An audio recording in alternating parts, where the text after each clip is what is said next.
dia tak adalah best sangat kan. Bentuk biasa, TFT meter biasa, tapi setiap pengeluaran, setiap production mesti ada sesuatu bukan biasa-biasa.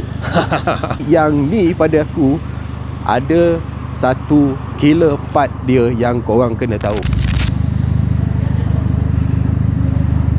Assalamualaikum geng.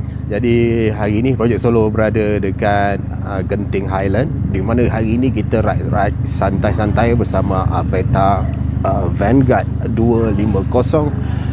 Dekat atas ni memang gigil lah kan. Cuaca baik, cuma tadi hujan renai sikit.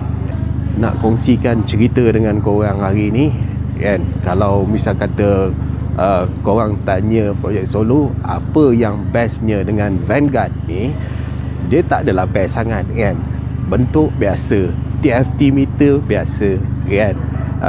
Dari segi reka bentuk dia nampak biasa, tapi aku suka di bahagian hadapan dada Vanguard ni kan, nampak lain sikit kan. Setiap pengeluaran, setiap production mesti ada sesuatu yang kita rasa kan bukan biasa-biasa.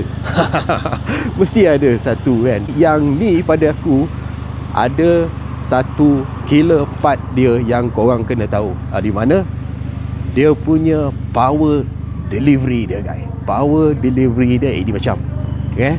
Dengan top speed dia, dengan torque dia bila kita ride tadi naik genting pun, even dia deliver power tu kita dapat rasakan di jalan rata, di jalan berbukit ataupun turun bukit. Kalau aku bagi tahu ni mesti korang tak percaya punya. Dia punya top speed, ini cerita pasal skuter bukan motor lain lah. Skuter dia punya top speed 156 km sejam guys.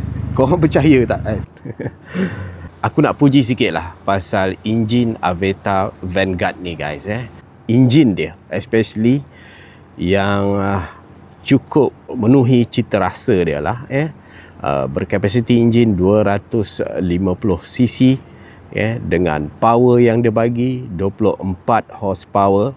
Enjin dia cukup smooth dan seperti yang korang sedia maklum, dari segi engine development, enjin dia adalah blueprint daripada enjin Piaggio. Jadi bermakna dari segi development dan R&D dia, aku yakin lah kan, ini adalah sesuatu kemajuan ataupun improvement buat Aveta. Itulah dia. Dengan harga RM16,388 korang dapat spek dan power yang cukup berbaloi kan. RM16,388 guys. Mana nak dapat harga marhain dengan kapasiti enjin 250cc. Alright. Semoga video ni bermanfaat lah guys. Di mana kalau kawan-kawan nak dapatkan jentera Aveta Vanguard 250 ni, korang boleh roger PS lah. Boleh PM personal, and nanti Projek Solo akan uruskan macam mana nak dapatkan Vanguard 250 ni. InsyaAllah kita jumpa lagi. Tani dah gigil kejap lagi kita nak turun bawah. Kau tengok kat belakang tu, berkabus.